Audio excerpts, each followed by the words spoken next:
Hey guys, this is Eric Weingartner with Weingartner Racing. This has been a week and not a great one. And trust me, I'm going to get to about how I got screwed over this week. But I want to talk about a whole bunch of other stuff in this video too. So you want to pay attention to this whole thing because it's all a big part. And this video may run long because, sometimes I get a little long-winded. But I want to give the full picture of everything that's going on and let you know. Start off with this. This is the Dyno Mule book. Ta-da! This is it. It's 45 pages. And I'll be happy to sell it to you because there's graphs in here. There's a bunch of other stuff too, not the raw data. There's flow sheets. There's a bunch of stuff that's in here. They are for sale. They are $38 shipped to you. And you're like, whoa, I thought it should be 30 bucks. I did too. See, initially FedEx said that this was going to cost me $6 to make. And then when they got done making it, I'm like, oh, it's 16. And if you guys remember from my other videos, I told you I'm going to charge $10 more than what it cost me. So you're like, well, still, where'd 38 bucks come from? Here, listen to me on this. This is 16 bucks. My $10 makes it 26 bucks. The shipping costs 10. And if you pay with a credit card, that's a $2 fee for a total of $38. Now, several of you have already got them because I've sold 20 of these so far. So anyway, they're out the door. If you want to get one, simply email me at weingartnerracing@gmail.com. So weingartnerracing@gmail.com. Include your name and your shipping address. I'll send you an invoice. You can pay with a credit card online, and you're done. Piece of cake. Anyway, that's this. If you want one, like I said, just email me, and I'll get it out pretty quick. So anyway, there's that. We'll get to this heads because this is the part that got screwed me over, but in a minute. But let me talk about how bad this week has sucked. We'll start off with the beginning of the week. Several of you noticed in one of my videos it sounded like I was breathing on my microphone, but I'm holding it sideways, so that's impossible for it to happen. So on Monday, I went to go film something on this fabulous iPhone. And, well, what happened was the whole thing sounded like I had a hairdryer blowing on the mic the entire time. And several of you have called and were like, I can't hear what you're saying. Even my sister, she's like, you sound like you're underwater. I'm like, okay. So I got frustrated, so I contacted Apple because I've only had this phone for 2 months and said, hey, my phone's acting like a piece of crap. Do you guys make pieces of crap now? And if you are, you're selling a lot of $1,000 for a piece of crap. It's pretty expensive. And they're like, no, just go in. We're going to schedule an appointment at the Apple store, which happens to be in the mall that I hate going to, and we'll get you all fixed up. So anyway, I'm there. They're like, yeah, your back microphone, it's messed up. We're going to get that fixed for you. We're going to have to turn off your phone for like an hour and a half. Is that all right? I said, sure. So anyway, after an hour and a half, they give me back my phone. They're like, hey, here you go. Here's your phone back. But it's been deactivated. You're going to have to get that activated. I'm like, this is, by the way, 7:30 at night. I'm like, I need my phone. And when I mean deactivated, it has no cellular phone service or nothing on it. I was like, well, we can try to help you out. Do you know your code for a phone, for your wireless account from AT&T? I said, sure do. So I typed it in. I was like, well, that doesn't work because it needs your two-step. In order for you to do that, you'd have to have cellular service on your phone because, it sends you a text. But since I don't have cellular service, I can't get the text. So they're like, well, you're going to have to go to an AT&T store. Luckily, I found one just to get the thing going. That was a disaster. The following day starts this disaster, which is a far bigger one. I'm grinding in the shop, and I get an email from QuickBooks, who does all my credit card stuff. And they're like, hey, you've got a dispute on your card or a chargeback. For those who don't know what a chargeback is, whenever you pay with a credit card, you can dispute a charge on your card. And what it's meant to do, is to prevent a fraud. So, someone stole your card and they charged you something that, you didn't obviously charge. You can dispute that charge. Or in the worst case scenario, when a vendor has never delivered anything for great deals of time, not what happened here, then you could do that. So it's pretty much the last resort, not the first resort for dealing with the transaction. So anyway, I get it said I've got a chargeback. So I'm looking to see what it is, and I'm like, oh crap, because I immediately panic because the chargeback is on a charge on a set of heads that are being delivered that day. So I mad dash find it, and it's out for delivery. And so I'm like, oh God, please let me get a hold of it. So I'm trying to call UPS because this guy wanted UPS, which we'll get to in a minute. I'm like, please God, let me get a hold of UPS. And by the way, their automated system, oh my God, I just need to talk to a live person. Good luck. Call UPS, try that one. I pressed 0 5,000 times. They asked for my tracking number. I'm like, I don't know. I just want to talk to someone live. I need to stop this delivery right now before someone really screws me over worse. Anyway, I finally get to someone. I'm like, stop the package. Stop the package. So they stop and I say, return it to me. Here it is. So here's what happened. Here's the scenario for this. For all you guys out there, hopefully it helps some businesses. And this may actually help some customers so you understand what never to do. So if we go back in time to our, you'd have to go back to the Black Friday sale I had, which was obviously Black Friday. So, Friday after Thanksgiving. And that's still up on my YouTube. I didn't change it, hasn't altered a bit. In that ad, I said, guys, I'll sell any head that I sell for $100 more than what it cost me. You'll have to pay for shipping. You'll also have to have patience because I have no heads in stock. You're gonna have to wait for when the heads come in. They will ship out when they come in. It was in the video, clear as day. This guy orders the head, says, I want these AFR 195s. I said, all right, cool. Given the price, he says, that's fine, everything, all right, great. I'm gonna bill you for them because your heads are a little bit more special than others. Usually I do 50% down and the other 50% when they ship. This one I charge the full thing because these heads are different, which made things far worse. Anyway, I said, you'll have to pay the shipping on the back half whenever they get in because I wasn't gonna charge them for whatever shipping was now because it changes per month, especially during the holiday season. So it made no sense to charge them the peak shipping rates whenever it could be cheaper when they were out of it, depending on when the heads come in or whatnot. Point is, he pays the shipping on the back half. Anyway, so place the order for the heads. Guy emails me like a week later, where's the heads? I'm like, well, I'll check with AFR. Let's see what happens.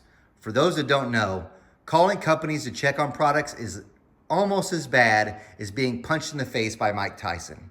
Because at least when you get punched in the face by Mike Tyson, you'll know it hurt. You won't know if the other company's telling you the truth or not on how long it's really gonna take. But anyway, so I'm calling, checking, they're like, it's gonna be a while. I'm like, what do you mean? Well, it's gonna be a while because it's an LT head. And you're like, what's the difference? An AFR 195 and LT 195 doesn't make any difference, right? Well, let me show you because this is some tech for you too. See, a small block Chevy head has a water port that's right here. Also, it's these bolt patterns for the intake, they're different. And LT is different. So because this is different, that's different. And the reason why that sounds kind of weird is because your regular AFR 195 that you get for a regular small block Chevy, that casting that they use is made overseas. And even though it sounds worse, they have the other one, the other 195s like this one, because it's special.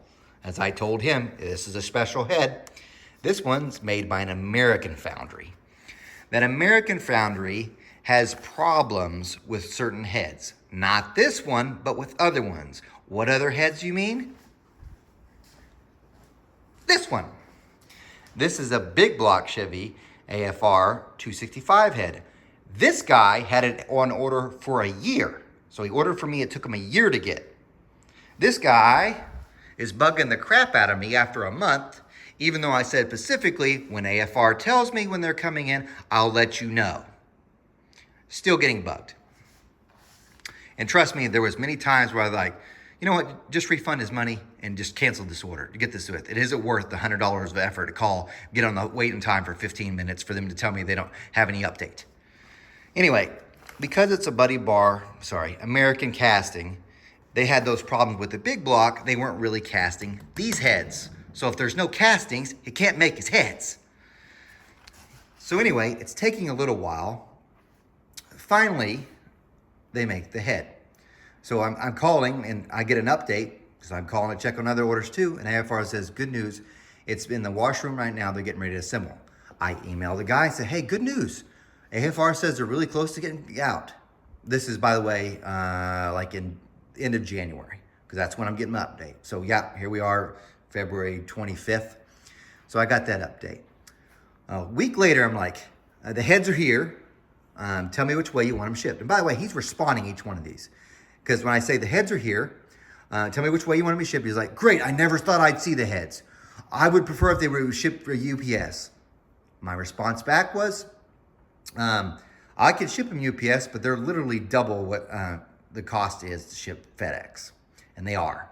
Just to give you an idea, I love UPS. My UPS guy is amazing, but UPS has so many other parts that drive you nuts, and this is one. To give you an idea, the ship the heads, because here they are, look, rush, rush, rush. That's from me bugging them to get the heads out because this guy won't leave me alone. That quote for these heads, because I always fully insure heads when I send them out. I don't just, no ship, no insurance. So fully insure these heads. They cost $174 to ship to where he is from UPS with the insurance. FedEx, $110. Which one do you think he wanted? He wanted UPS, that's right. Which I'm like, okay, fine. So I send him an invoice for the shipping. Now here's what's cool about QuickBooks that he may not have known about. The minute you click to open that email, it shows viewed on my end. So I know you saw it. So as I'm filling out this label for UPS, I'm like, this guy's in a hurry. I'll go ahead and ship it. And even though he hadn't paid for shipping yet, which is a mistake I'll never do again, I will, from now on, I'm going to wait till they pay for shipping before I ever ship. Because like the guy's, he's been real rush. He's been, bugging me. Even though I keep responding to every single email, I'm going to go ahead and send this. So I send it out. And whenever I send out my shipping stuff, which most companies do, we send a little notification that says, hey, you've got a package coming. And it says from UPS, coming from Weingartner Racing. It'll be here this day. He got that notice, along with the notice that the bill was due for the UPS. So he got the tracking number. He has all the numbers. It's going to be delivered on a Monday. That Monday. The Monday. I'm getting an email. Monday. I'm getting an email saying, guess what? You've got a chargeback on Monday. So back to the beginning story. I get that. I rush to the computer. I call UPS, get so mad that they're going to be delivered before I get a chance. Because then the guy's not only going to have the heads, he'll have his money too. Fraud. So anyway, luckily I get it stopped and have it sent back to me. So I'm like, whew, dodged a bullet almost. But in the meantime, I email him. Because I'm going to be honest with you. And I said some curse words to him in an email. And if you think that's wrong, sorry. I've got this thing. It makes no sense to me. I don't mind people getting cussed out when they do something wrong because it's like a not harmful way of telling you need to learn a lesson. So in an email, I mentioned really one cuss word, and the other one I just called him a moron. And essentially said, hey, the heads were going to be delivered that day. You have the tracking number. Here's the tracking number. I should start off. I started the email with, hey, curse word. The heads were going to be delivered this day. You stopped payment on them. They were coming to you. They were going to be in there in less than 8 hours. Moron. Now, if you want them, you got to pay by a check, and I'm going to charge you more. That was more of you might say, why did you do that? Partly because I thought he was a scammer.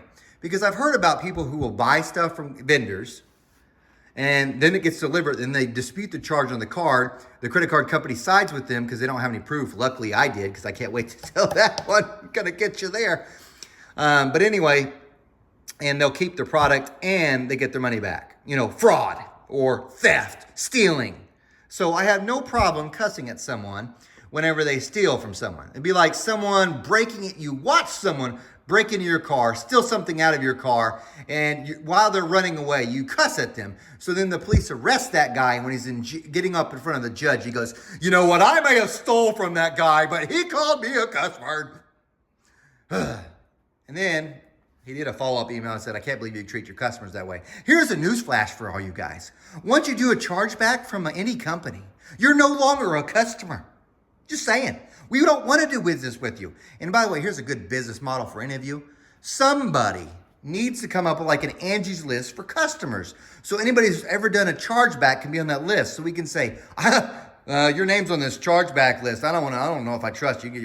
You can do business with me, but you're gonna pay with cash. I would like that. We need that. Businesses need that. So anyway, he'd actually emailed back and said, hey, look, the credit card company told me to do that. So my response was, you chose to call the credit card company before calling me. because he didn't call me before he did the chargeback. So that was a day. So why are these here? They got delivered back to me. So here's what makes it even worse. They're LT heads. That's why I took all 50%. These are part number. You can see it on here somewhere. I'm looking real quick. That's a date. It's shipped 1032. I have no use for these, period. If you want to buy these, I'll sell them to you for my cost. I'll even pay for the shipping, but it's shipped FedEx, and FedEx is doing something cool, by the way, now. I've noticed this too. If you haven't, you should. FedEx, on any stuff that you get insured, they start scanning your driver's license whenever you have to have it picked up. So they started doing that on even my stuff, which I'm like, great, because then you could prove, hey, no, look, you've got the picture of your driver's license picking up this, you thief. So anyway, I will ship this via FedEx, and I'll sell it to my cost. And I think my cost, I'll have to go and look, but I think it's like $19.32. So, and I'll pay for the shipping. I just want them gone. Here's the bad news for this. This is real bad news for this. You would think, by the way, his bill was $22.88, and you're like, wait a minute, I thought you said you only charge $100 more than it cost. You're right. I have credit card fees that I won't get back even if I win my dispute. So yeah, that was part of his fees. Anyway, if you want them, there's that. But here's what screws up something. It's not a $2,288 bill. This is like a $4,000 swing because I'm out the money to pay for these heads. I can't return them to AFR. And I'm out the money that I'm probably gonna get losing this credit card deal. Even though I understand in all the emails that I saved. Oh, and this one too. Whenever you insure something with UPS, they make the driver sign a form that we keep a copy of and they keep a copy of. I got that form, so yeah, I had proof it went out. Anyway, because it's a $4,000 loss, here's where the bigger problem comes in. It's not really a problem. I'm not gonna go broke over that. I've got money in the savings, it's fine. But here's how it really screws up things. I will not spend extra money on stuff unless I have a certain amount in my savings. Because for years when I competed in the Engine Masters, I would just like, I'll charge it. When I got done doing the Engine Masters, this is probably more than you want to know, and it sounds bad on me. I had right at a 40 grand in credit card debt. I was paying $1,100 a month for the minimum payment. I just paid them off 3 years ago. I don't want to ever be in that position again. So because of that, and by the way, I didn't file bankruptcy or anything, I paid them off. Because I don't want to be in that position again. The Dyno Mule stuff, like all this tests here, it costs $1,000 to do one of these tests for a whole day. That's just the testing. So this huge chunk that's gone from this, it's going to delay it. Usually I had it planned probably about a month. I was going to do another one, the next session with more intake manifolds. I don't know when I'll get to it again because until I recoup the money from this, I'm just not. I'm not going to do that. And I know you're like, man, I really want to see it. Me too. But I cannot do that. And I'm not going to go broke. I don't want you going, oh, worries me. I need money. Please send me money. No, and some of you super fan guys, thanks for that though. That's what got to buy that Trick Flow R. No, it's not that. It's just, I want to make sure I've got money in savings. In case things go wrong. I don't want to dip into that. I just will not anymore. I'm not in that point in my lifetime where I just won't do it. So because of that, it's going to delay the Dyno Mule stuff because of a guy who couldn't wait 8 hours. Anyway, these are for sale. Here's the other stuff though, because I told you that wasn't the only thing. This week's been kind of weird. The big block got dynoed yesterday. As far as power, I'll do a whole video on this, but it was fun, but worthless. The carburetors are way off. Their air-fuel ratios are correct for about a 300 RPM band. Beyond that, they're all over the place, like a yo-yo. So, amazing power on the dyno, though. Nothing wrong there. The air fuels are, I gotta have the carburetor sent off because I can't afford it anyway because I deal with this crap. But anyway, that'll be a different video. This video is also gonna be cool. This is the 265s AFRs. They're dirty because I just finished porting them. I just pulled them out of the porting room. I need to wash them and assemble them. Or actually flow them and then assemble them. But this will be a cool video as well. This was gonna be, this is that 2892 that came off the dyno mule. I gotta port it and it was gonna go back on it. But that's not even the coolest part of the dyno mule. This is like a little bit of good news for the week. So a customer sent me these. This is, I took two of the valves out. This is your ProMax Project X 215cc heads. He gave them for me to use on the dyno for the dyno mule. Now, these are the highest flowing as-cast small block Chevy heads at 215 cc's. Now, why is this kind of cool? Well, for two reasons. There's a reason why there's another one here. This, when I throw those on there, because I'm going to dyno them as they come out of the box directly, I've got to take a whole bunch of measurements just like I did for the first one. And that's the reason why that second version of the book is going to have all this information in it. I'm going to flow all 8 cylinders and do all that stuff, all CC, all the chambers, all the runners, everything. Same measurements. So anyway, that's going to be cool because we're going to see how much extra power that little bit of flow makes. And then we might be doing more intake testing just on this because if you notice the openings are bigger. So it might change how all those manifolds worked. But it gets better. He sent me another head, the customer did, for me just to destroy because he's going to have, I'm going to port a head, he's going to have it digitized, and he's going to have a CNC program for the head. This will be neat because then the CNC version will go on the dyno again. So we'll get to see how much power it made versus that. And if I'm really lucky, because I'm going to do a couple different versions, we can see if another slight tweak in the design, what it does for power. But you're like, well, what about the enforcers on there? I'm still going to work those in steps. This is just in between, like doing that in between steps. One of the customers, and this guy's awesome. I got a great group of customers. That guy that over there wasn't a customer. When you don't pay a bill, you're not a customer. This guy is from Australia. He's like, go ahead and use my heads. Guess what? It's the same, almost, it's my AFR 210, my special one. But it's very close to this. And I don't want to let him down. I haven't responded because I'm like, buddy, if I mess up your heads, these were so nice. I don't want to tear them up. Something goes wrong on the dyno, I'd feel horrible. You know what I mean?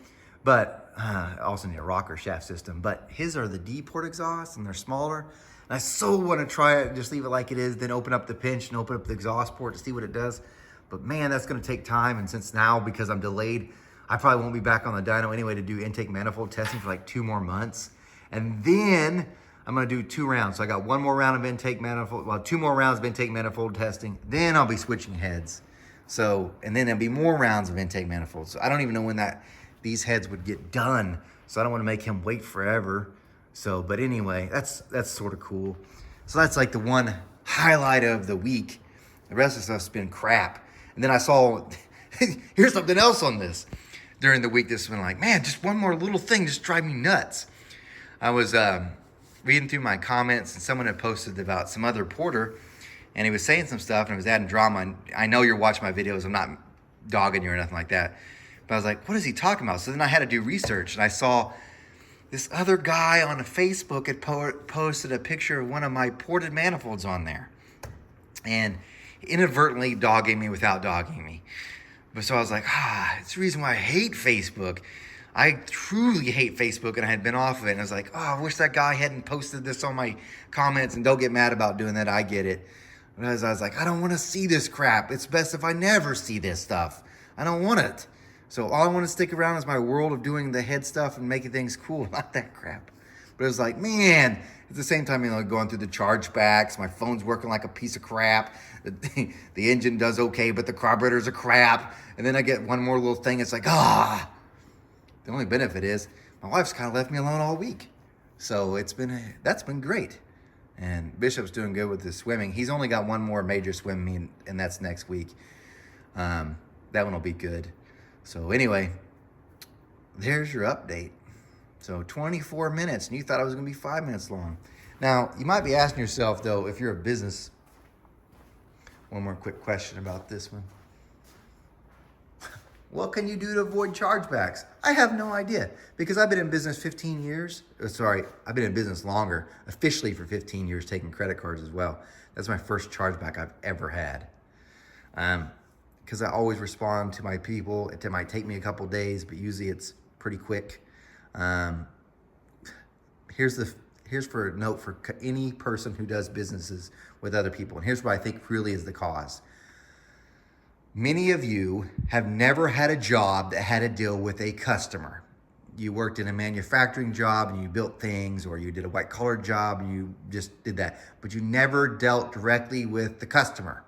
So some of your customer experiences aren't reality, aren't what you think they should be. So, and I'm not knocking everybody, I'm just saying, I think if you're anybody's in business understands this. So from just some consumer etiquette, a chargeback on the card should be your last option, never your first. You should always try contacting your vendors or whoever you bought it from or whatever. And when they respond back, keep going that way. And then before you ever do a chargeback, you should probably ask for a refund first. Because had this guy asked for a refund, say in January, I'd been like, yeah. And we both would have been out nothing. Now I'm out, $200 in shipping, $100 in credit card fees, and I still got to find a way to sell these things. He's going to be out his money until the dispute gets held or whatever, and he might lose it, which in a way I kind of wish he would. Because here's the other thing. Once you start a dispute, once you do a chargeback, even if I wanted to give you a refund, I can't. The credit cards won't let you. So that's another lesson. If you're a customer, the last option should be a chargeback. You should talk to them, say, hey, what can we do to work this out? And then if that doesn't work, hey, can I have a refund? And if they're totally not responding, which obviously with this guy, I had plenty of emails to back it up, then even though you should at least try calling, deal with the credit card. Not, you know what? I got an email. I'm just gonna, even though he said it's coming, I'm just gonna do a chargeback. Make it stick. I don't know where he thought that was a great idea. But anyway, my other thought was, and most of you are going to think the same thing, because that's my first thought, was fraud. Because there is several people that just charge products, have it shipped to some fake address, take the product, walk away, and dispute the charge. The vendor, me, loses the heads and the money. That happens all the time. So anyway, a bit of a longer one. There are lessons for you. And by the way, if you think, he shouldn't have had to wait, because I've tried seeing his side. He shouldn't have had to wait 3 months. Yeah, he shouldn't have. But I can't make AFR make the heads any faster. And they can't make their casting company make them any faster. And this is the world we're in right now. If you want parts, you're going to have to be patient. You're lucky this is a small block. It only took you 3 months.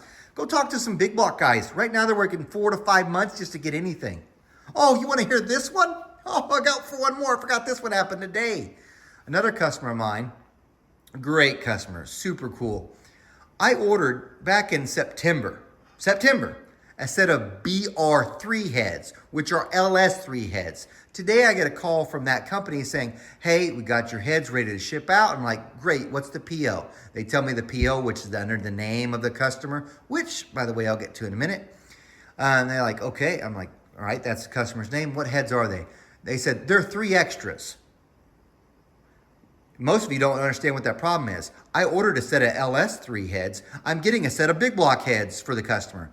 Luckily, the email backs up that I wanted the LS heads and not big block heads. However, what I called the customer up and said, hey, look, man, we got some problems.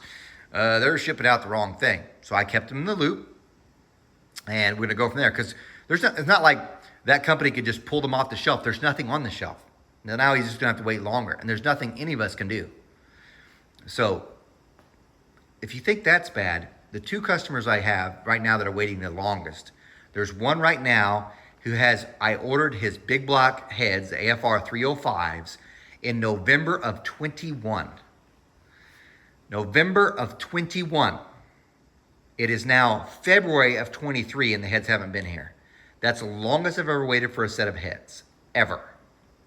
So then the second longest one is from a different company, and it's a set of 18X heads, which are 18-degree Brodex heads. I ordered them in July. And last 2 times I've called, it's the same thing. They're in the last step. They're going to be shipped out next week. That happens now. Twice that's happened to me. So this is a little lesson I'm going to start doing. On all my orders, anyway, for heads, I put a PO. For those that are in the business, understand this. PO just means purchase order. What I started doing is saving the purchase order underneath the customer's name. So for instance, I'm going to use one that doesn't mind. No, I can't use any. let's say we had a Bob, and Bob had bought one of these AFR LT1 heads. When I order them from AFR, I'll go put the PO underneath Bob. So then when Bob's bugging me, hey, where's my heads? Where's my heads? I'm gonna start saying, hey, you know what? You can call AFR and ask them where your heads are. Tell them it's under Wine Gunner Racing, the PO's your name. Then they can waste the 15 minutes on the phone call and get the run around instead of me. Because that's what happens quite a bit. And several of my customers do that, which I'm perfectly okay with. You go ahead and make the call. So you can know I'm not lying to you, because nothing worse than being the middleman in the deal where you're like, look, they said they'd be out next week. They're like, oh, you're lying to me. You're lying to me. No, what happened is they lied to me. So then I told you what they said to me, and then it wasn't true because they lied to me. So then I look like the jackass. But anyway, longer video, more than when you wanted to hear. But told you get something out of it. If not, there you go. Nothing good, I guess. What a week. Oh, speaking of which, that brings up this. Because of this head thing, I'm going to put out a video on tomorrow is over the 3 intakes, the Trick Flow R, the 2892, and that Holly 300 110 from the dyno test. You get to see all the numbers and stuff. By the way, they're in the book. You get to see the graph as well. That's going to be the video out on Sunday. I'm not doing any other videos the rest of the week until the following Sunday. You want to know why? Because I just need to spend time in the grinding in the shop to try and make up money for these two. So to get caught up in the shop, one, to get more work done, because YouTube doesn't pay money. Porting and other stuff pays money. I'm going to only put out a video on Sunday. Then you won't see another one until next Sunday. And if things are still bad like that, you're going to see the same thing. So this is the cause. So yeah, anyway, Siri's talking to me. But that's your update. Your longest update probably ever. Anyway, you guys, I'm definitely not a Superman this week. Kryptonite is winning. In every way, because I'm not Superman at all.